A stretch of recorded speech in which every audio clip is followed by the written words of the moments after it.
going, do you want to read an intro this time around too? Yeah, I figured it was easier just to do that.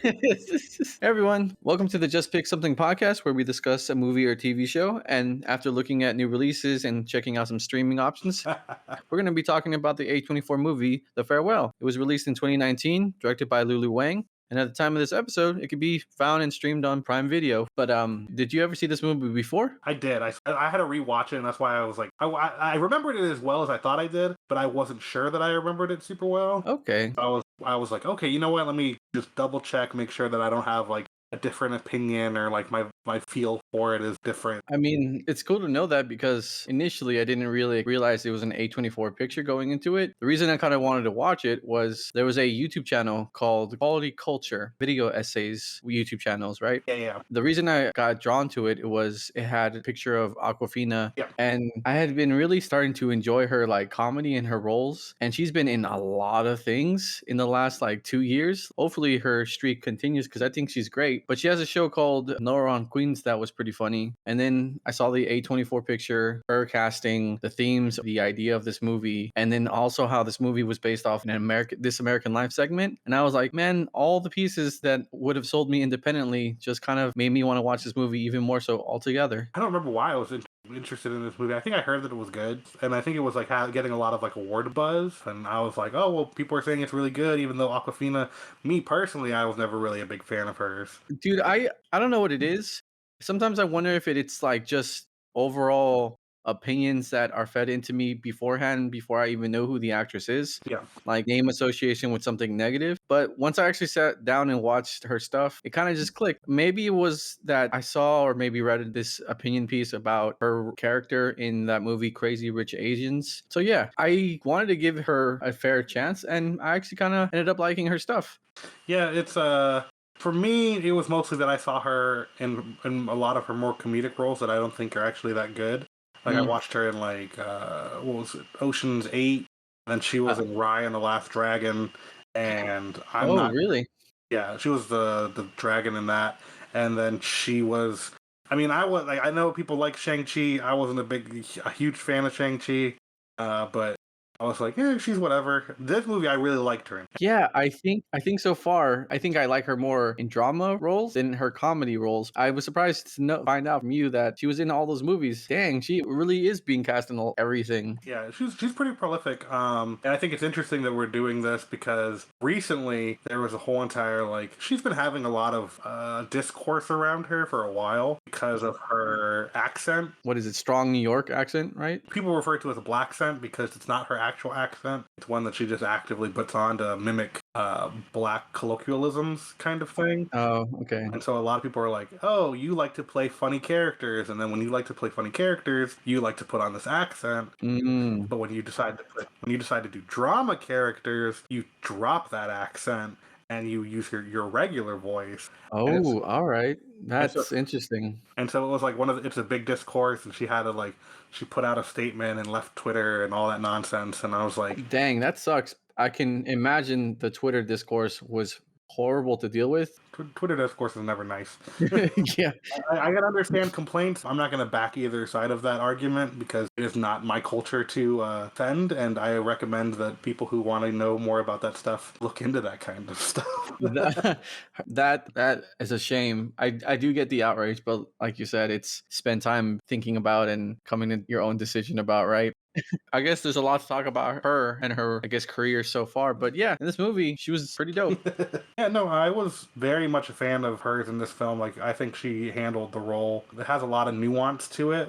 So it was very interesting to see how she, again, because she's more known for her comedic stuff, to see her do a more nuanced, dramatic take on something, that it was definitely a breath of fresh air in regards to, like, me seeing her as an actress. And I was like, wow, okay, this is very interesting to see. And hopefully, I was hopeful after watching this movie that she would get more roles like that, especially because there's always a greater need for representation, and especially Asian. Oh, yeah, for sure. The only thing I would be worried about is when an actress or actor becomes hot or like popular and they have like, I guess, a hot streak of casting where they're in a lot of films and projects that come out very close to each other. It feels like because someone's in things so frequently, a natural discourse of people not liking seeing them in things comes up to keep her from getting more promising roles because it's like, well, I've seen her in comedy things and I like some of it. Now that I've seen her in some drama things, I kind of want to see her more in other drama things. And like you said, representation is great. It's so crazy. Speaking of representation, I was watching this movie and I'm.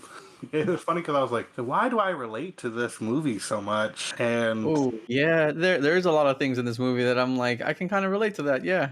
I was like, this is very clearly, a movie about a Chinese family and a Chinese American, and a lot of that stuff, and a lot of their culture and how they handle things.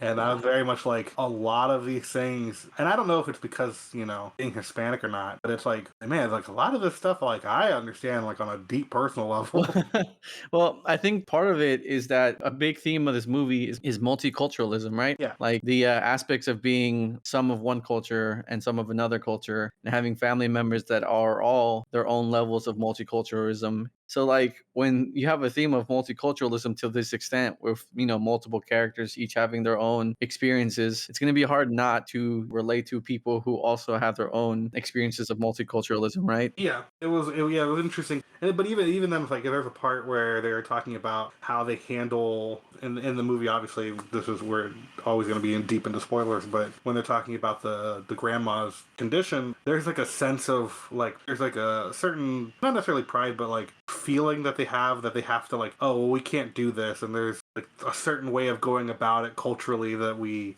want to lessen the blow of what this issue is. And I was like, I feel like that's like a Hispanic family, like they're like, oh no, we keep this in the family.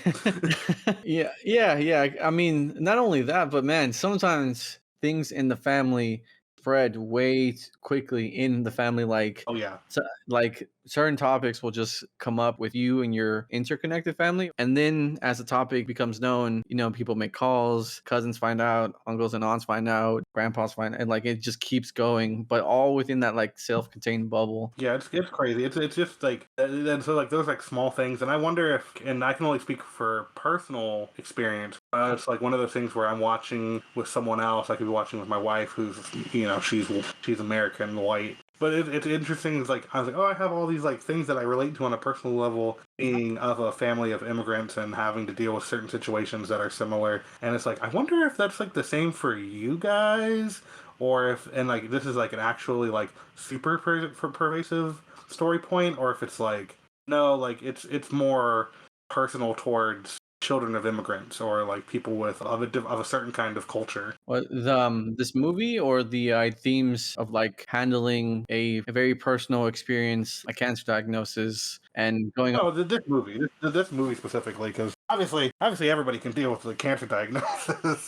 That ain't ethnically or culturally specific. I mean, if you want to say culturally specific, I think in American we'll probably have to worry about money issues more than like in the United Kingdom or something when Oh if yeah, they get a cancer diagnosis. God, yeah. Unfortunately, Right, keeping that kind of diagnosis wrapped up and secretive. I feel like and this is again, this is me based off of like anecdotes and stuff, but it's like if an American family, like a purely American family, finds out that like their grandma has cancer, like the family knows that that everybody knows that the grandma has cancer. I feel like in like a Hispanic community, it's more of like, oh, that's the family's problem. We don't tell other people what the family's problems are. yeah, I think you're probably right about that. I, Yeah. you know, But it was interesting. And then I guess there's also the fact that she's a fairly young adult dealing with a lot of work and expectations from her parents and the general millennial vibe that she gives off of yeah, what she's going to do for a living. And there's also like a part where it's talking about where she grew up, how the moving away and the differences that happen when you leave your home to go to different. There's a bunch of different smaller thematic things that go on in this film. there are a whole lot of little details that feed into each other. But Well, it's super interesting with this movie that it's a very personal story from the director Lulu Wang, and that it actually came. I guess she got it financed by doing the This American Story stuff. yeah, this American Life. I American Life. actually remember hearing that episode. It was really good. I'm a big fan of that podcast or radio show that's been on the internet since like the early 2000s. Yeah, I've never listened to it. I just know that that's the story behind it. Uh, Hey, I mean, can't recommend it enough. no, but so I thought that was really cool. It's very interesting to like hear the story about how she had to get it made and how it ended up being at A24. A lot of the stuff she didn't want to compromise with in regards to getting the movie done. Do you know one off the top of your head that? Yeah. So she wanted to film in the pink apartment buildings that the Mhm. movie takes place in. That was like one of her things. She was like, I want to film there. That's like an actual like childhood memory is that Oh. area. And a lot of people were like, we can do stuff, but like we can't really do it there, and it'll be a lot harder and more expensive to film over there, and with all that stuff. And I was like, and I remember that being a very specific thing that she wanted in the film. Oh, very cool. And wait, was this one of the apartments that we get to see as they are in China driving through the city, and we get that like landscape shot of the mass-made apartment bases? Yeah, I think that they're the ones that they drive through them. Like you can very clearly see the pink buildings, and Yeah, okay. I am thinking about the same scene then. so it was that was one of the things I thought was interesting that they she wanted that specifically, and the A24 pretty much was like, yeah, no, 100%, we're gonna let you do whatever you want, and we're gonna finance this movie enough that you can get it made and tell this really personal story. And I think that she did a really good job. It was weird how there are a lot of minor details that feel so real in regards to how people act. And I say that because like there's like a scene where Aquafina's character and her mother are Mm. like arguing in a hotel room, and the dad's just in his underwear trying to sleep on half the bed. And I was like, I swear I've had conversations. Yeah, dude, I've had conversations with my dad being home from like work or something, being on his bed, being like, "Hey, what's up?" Yeah, and he just like it's just like, yeah, I'm 100% familiar with this vibe and this layout and stuff like that. And it's like the way that the dad and uncle smoke and talking about quitting, and they say they're gonna quit and not quit. And I was like, there's so many like real life parts to it that I was very just drawn in, and it felt very natural to the point where I was talking about it after having seen the movie. I was like, man, it's like I don't even remember that movie being in Chinese. Like I know it was, and obviously I know that they were speaking like Mandarin or Cantonese or something. But I'll be honest, like I felt like it flowed so naturally, and I didn't notice that I had to read subtitles the entire time. Yeah, especially after you watch a lot of things with subtitles, you kind of just don't care and you're just used to reading subtitles. But the flow of this movie was so well done that even though this movie was like an hour and 30 something minutes, it just went by like really quick. And all those small details kind of really help make this feel, like you said, super personal Yeah, and almost a little intimate, especially when it's dealing with such a private subject matter, someone's cancer diagnosis. And all these small things kind of just play off each other. Like in the beginning, when she's having that conversation with her grandma, and they're just telling each other, like, "Oh yeah, how are you doing? Oh, I'm fine." And then they each start saying their own small little white lies, and those little lies just kind of build to the bigger, overall ideas of this movie of a good lie, almost like a familial acceptance of just pleasantries yeah, almost. And it's so nice because they keep doing it throughout the movie, especially when they get to China. They say and talk with family members about, things that they've experienced growing up, or how Aquafina's character was played piano. And then they're like, "Hey, do you still play piano?" And she's like, "No, I don't." But because we're the audience, we see her like letter of rejection. And then also the scene later where she's just playing the piano and very well, like a lot of talent. yeah. And it's just kind of like reinstating the fact that like we have these own painted versions of ourselves for like our families, no matter how much we kind of just put up a front, like the real self kind of just slips through the cracks. Yeah. But yeah, this movie did all those things so well. It's interesting because there's parts of the movie that is because playing into that same idea, that this idea that they're going to be lying this whole time and they have to hide how they really feel. And they do a really good job of like undercutting a lot of scenes with a beautiful score that I really like, that just undercuts just moments of pure, I would say sadness, but more of like a melancholy vibe. Yeah, this whole movie has a very melancholy feel to it because while she has this cancer diagnosis, things aren't looking great, but it's not certain. It's kind of just everyone preparing for the Yeah. worst. But it's also interesting because you'll see scenes that are framed in a specific way. It's the idea that they are lying is like an undercut in regards to how the film was shot as well. I say that in regards to one specific scene though. They had just it was like right after the wedding that happens. They have to like change paperwork that tells what her diagnosis is, and they go to a shop and like get it changed. And she reads it and she falls for their lie, right? Well, I mean, does she though? Well, Or is she just, the you I know say she does because the film, in the filmmaking sense, shows them being successful, and I say that because as soon as she's like, "Oh, okay, I told you guys it's fine. Everything, the paperwork says it's good," right? Mhm. And immediately following it, it cuts to the entire family doing, I don't know what the term is. I'm going to say a perp walk where all of them are like lined up being like, yeah, we just pulled off this heist. Like they do that walk where they're all like, yeah, we're successful. We conned them. And Oh, the music yeah, yeah, behind it but is sad. Like they were successful. They made it so that she believed that she was not sick. But in reality, like the music is like, no, but this is like a really sad moment. Even though they are triumphant, it is not a good thing. It was interesting to see that it was like, oh man, like usually you frame this and there's like, some pop song or some very generic dun dun dun, kind of. or like some 80s, throwback hit or Yeah. something. So it's like, oh yeah, like, walk away from an explosion type thing. And it's literally just them like, we just lied to my grandma about her dying. Well I was like, oh god. oh, And yeah, then well then it's like overall, like, yes, there's sweet moments and there's a lot of like care and love in the story, but like it ends with like she's leaving China and she's mhm. looking out and seeing her grandma wave at her and stuff like that, and it just calls back to an earlier part of the movie where she talks about like, I left China and a few years later my grandpa died and none of you told me, so the next time I went he was just gone, he was no longer there. So it's like you see her looking at her grandma and being like, the last time I left China my grandpa died. God, man, that was such a harsh scene, especially seeing her, like, just break down in sadness. Yeah, and then like her mom next to her in tears, and Mhm, it was just like, wow, this is like. And then looking at her home, that she's talking about how so much has changed since the last time she was a kid, and just like mhm. showing that as like you see like China being built on a new China being built on old ground kind of thing. And I mean, but also when she's having that very emotional scene, she's surrounded by all those like balloons and wedding decorations of like a happy moment.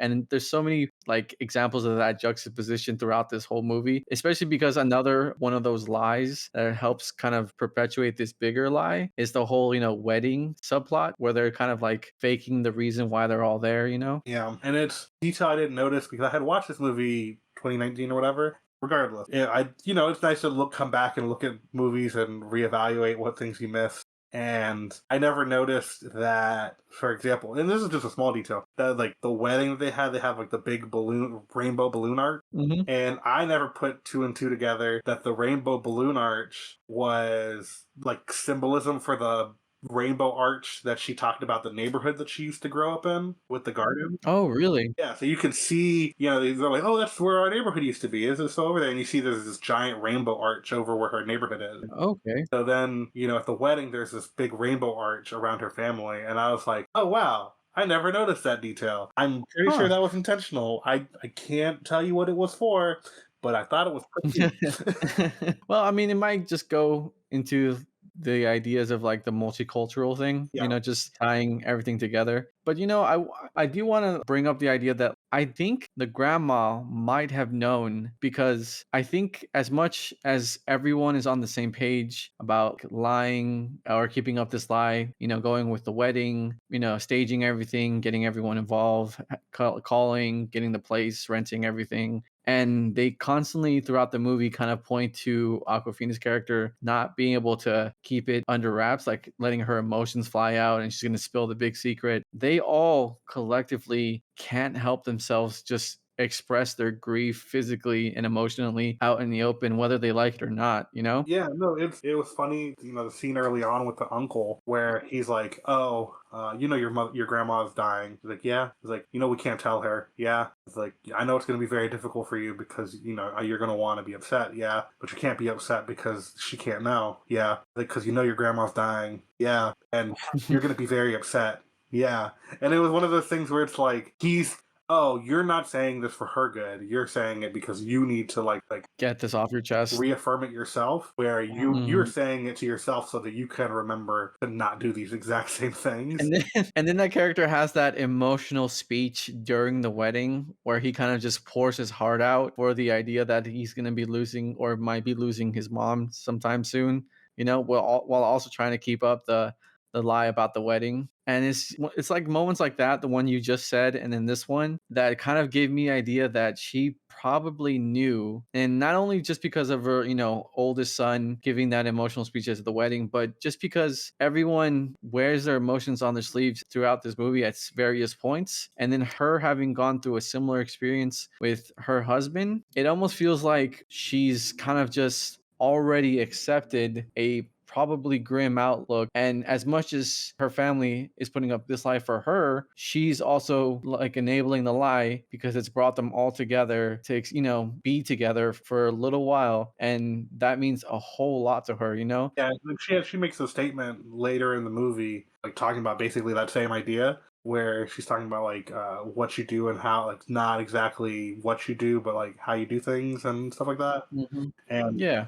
And so it was like, there's more nuance and like specifics to that speech, but it's very much, it comes across that like, no, like, you're right, like it very well could be that this grandma's like, I'm fully aware of what we're doing here, but I choose Mhm. not to discuss this because Yeah. I know it's beneficial to y'all the same way it's beneficial to me. Yeah, well, it's kind of like this whole movie, but also the entire lie and the ceremony of it. It's just a very like elaborate but very good example of kind of just like the grieving process, like coming together as a family, all talking about it. And it's just through the idea of like having a wedding to represent all that grieving process. Yeah, overall, like I really like I was. It was one of my favorite movies of that year. I can't specifically remember what other films I watched that year to compare it to. I mean, 2019 seems to have had a lot of big hits, like really good movies come I out. mean, I feel like the last few years have been pretty stacked in regards to film. Yeah.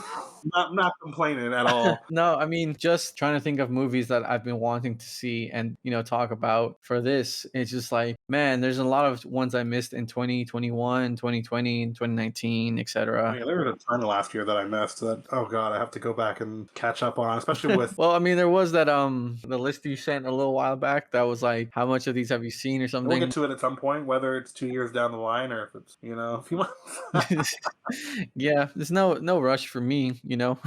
So I guess I wanted to ask you, you did mention that when you rewatched this movie you picked up some like details and more appreciation for some aspects of this movie, but was there like, did you find anything new out of this second watch or rewatch of this movie? I think I just picked up a lot more on like the subtle details of like character choices and actions. Like there's always going to be like a certain amount that you catch from someone visually when you watch them only one time, but then going back and Hmm. then seeing like, oh, like this character moved this way and that, and or just thinking about the implications of like it was very interesting this time around. I was thinking more about the cousin who was having a wedding with his girlfriend of like 3 months or not, or something like that. Dude, that girlfriend, talk about a MVP for like just going along with it all, and was, I understand, I'm down, I'm game for this charade. I know we haven't been seeing each other long, but there's such a personal and sad thing you're gonna have to go through. So I get you. Yeah, Like what a champ. it's like one of the things where it's like, well, I don't know anybody who would do this, and she was just there. She was very Yeah. She went with it. She went along with all of it. Didn't protest or anything, just quietly accepted and helped the entire time. And I was like, man, I don't know if you guys are going to end up together after this, but she's definitely going to have a really nice story to tell in the future. Yeah, and it was interesting because like I kind of this time around when we were again paying attention a little bit more to them, it was interesting to see And I don't think there was like intentional parallels, but like trying to trying to see comparison between Aquafina's dad in the movie, and he was the more emotional out of Mhm. that relationship, and then the mom who's like, no, I have to be like this rock, right? It was like you Mhm. like I think it's she's trying to put on a brave face, and she obviously loses it at the end where she starts crying, and it's one of the things where it's Mhm. like the cousin the whole time was the emotional one who was having a hard time, and you could just see his Mhm. girlfriend the entire time be like, no, I'm going to be here for him, and I will be not necessarily stoic, but willing to be this like figure that helps him through it. Yeah, just supportive, in the right ways for when they need, right? Yeah, I think I also again I think I attach more to the whole part about leaving a lot more. Mhm. I never really thought about the whole entire aspect of, oh, this used to be my home when I was a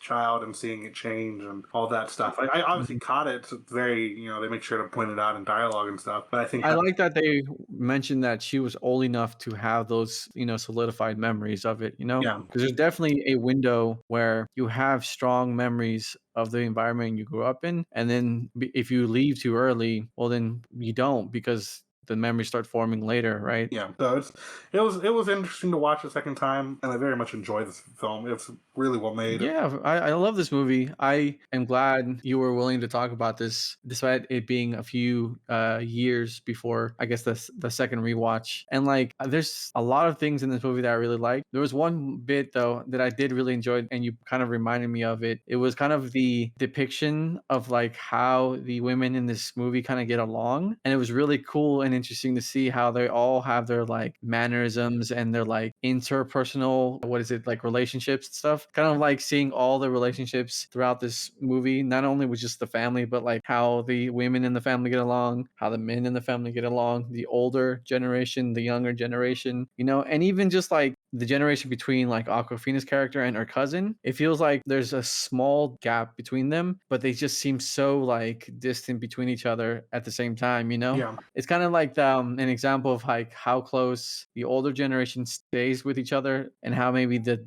younger generations have more distance between them. And I thought it was interesting. It's one of the things.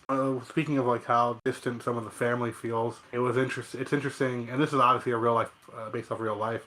So having characters who are like, yeah, my dad went to America and the other dad went to Japan, and it's like, yeah, no, I'm not going to have a relationship with my Hmm. cousins that are literally on the other side of the planet, and Hmm. seeing how that plays into dynamics. Because yeah, you're right. Like, there's the adults can at least play off each other fairly well, and you really don't see the cousin real interaction with each other. Yeah. But you can still see that they're willing to have like a level of closeness, because like Aquafina's character is willing to sit with her cousin and let him cry. Yeah, I mean, it's like even though you guys have that distance between that, you're still family and you want to get to know each other. Like his girlfriend, the cousin's girlfriend, she's Japanese, and I think in the movie they say she doesn't really speak any Cantonese or Yeah, Mandarin, right? So like her support, she could have said something to the cousin at any point in Japanese, but she still just, stoically kind of supported him when he needed it. And it was really cool to see them kind of get along, not just the cousin and his girlfriend, but just everyone in general, in their own ways. yeah. I've very much enjoyed all the interpersonal dynamics of this film. Again, it felt really real, seeing how everybody was, and just seeing that it's very personal. So Hmm. uh, Dude, what did you think about the ending when like, they say goodbye and then she arrives back in, the US, and she's kind of just, I guess, accepted it and is ready to embrace a part of her grandma. She reiterates the like the yeah, "yeah" thing at the end, and then we find out that like her nine still ended up being okay for a good amount of time after the whole ordeal. What was it, like 8 years, six yeah, to something eight like that. years, I thought it something was like 6, that? but it might be 8, which I thought was crazy. I was I like, think. oh my god. Yeah, dude, it was just like it kind of adds this whole thing of like, did their experience and this whole thing actually help with it? Or was it just, a chance or fate? And I really like how they could have very easily left that off and you only would have found out about this if you had looked the movie up afterwards and, dug into it. But they chose to put that in, and it adds this whole other layer to this movie in the very last few minutes, you Yeah, know? I think it's important that they did it the way they did, because it's kind of an idea that the story kind of shows the family going through this process, and then it kind of gives the implication by the ending that they've accepted that they will lose their grandma at some time. And they will lose Nai Nai at one point, and her character is Mhm. like, regardless of that, I will still keep a part of her with me, and to then show, hey, even though she accepted this and was able to process it and go through it and grow as a person, she still didn't lose her yet. And it took her a while, she got to enjoy more time with her grandma. And probably it was like she gained a new appreciation for the people in her life and how she goes through Oh, things. dude, yeah. And then those, I'm gonna say you're probably right. 6 years probably gave her so much time to be like, I'm gonna call my nine like so often. Just make sure I have a lot of opportunities to chat with her and make the most of it, like you said. Man, it's not even like 2 years she like survived for. It's almost she made it almost a whole decade. You Yeah, know? no, it's insane because you're like talking about like persons in their mid to late 20s. I don't remember exactly how old she was, or she Mhm. maybe young 20s. I don't think they. I want to say mid-20s because it looked like she was already in or out of the university system Okay, and was trying to get the next, I guess, checkpoint of like opportunity with the what was it, the fellowship she was yeah. applying for, right? Yeah. So that feels very like mid to like mid Yeah, 20s. but she had a whole chance to grow up into a full grown adult. Yeah, yeah, for sure. I mean, at that point or that age, Right. there's Right. So randomly while watching it, I have no idea why this actually stood out to me, and I think it's probably because of my experience when I did go to Mexico for a very short period of time. uh-huh. She stayed in the hotel, and they had a thing where they're like, "Here you go, you can boil the water here," and I was like, "Is it like Mexico where you don't want to drink the non-filtered or boiled water?" Is that like a thing Mhm. over there? It was a random thought and just like random thing. I was like, I wonder if that's the case because like you can't drink the water in Yeah, Mexico. so I've heard. I haven't been back to Mexico since I was like 5. Yeah, pretty much in here. Also, this is like entirely separate from this movie. Um, a lot of people were like, yeah, in Encanto they have this big family, and it's hard to like wrap your head around all these characters. And I'm like, that's a big family. That's 7 people. Or like, oh, was it like 9 people maybe? Yeah, I mean, I was like, I think they did a really good job of giving you the who is who, especially with the whole opening song, but Well, no, I meant like in the sense that they were like, this is a big family. And I was like, my mom has 5 sisters from one parent and like 12 from the other. I don't think you know what big means. yeah, I was like, my family's big, and I think my mom has like 7 siblings, my dad has like 8 or something. Yeah, which is why I think it's like, maybe for them, for other people, it's a big family. It wasn't a big family for me. Yeah, yeah, I mean, I don't even know all my family members just because the family's so large, like probably 50 something cousins, I think I'm good. I don't know have anything else to say about this movie? No, yeah, I think we summed it up. I think we both enjoyed this movie. It's a great watch. I think people should give it a chance. I understand there people have some hang-ups with Aquafina, but this is a good movie regardless. Yeah, I think And it's great, and I really hope to see more of Aquafina in things in a more dramatic role and stuff. yeah, I mean, that would be nice. All the actors in this were great. I would love to see more of them in other things that I guess is more mainstream. Was that fair to say? More Yeah, this is mainstream. fairly indie, so you would hope that they would get larger roles and more mainstream stuff. I know that the dad was in Mulan. I don't think a lot of the older family members have been in anything recently, but Oh man, and like, what was the grandma in something? She looked kind of familiar. if she has been, Like, I can't think of it off the top of my head, unfortunately. okay, I mean, it's just, man, she has that like face, like, where you feel like she's been in something you Because recognize. she's just such a cute little grandma, and then you think of your own little cute little grandma. She was a great grandma in this. Top tier, great grandma overall, top 10 grandmas. Well, thank you for listening to this episode of the Just Pick Something podcast. We really appreciate you listening to us. And check out The Farewell on streaming. You can probably still find it on Amazon for like $5. And you can like, share, review this podcast, and I guess let us know what's a really good example of a good grandma in a movie. I think that's a pretty good question. Okay. The intro and outro song for this podcast is VHS Dreams by Sean Ivers. Link in the description. Thanks for listening, and until next time.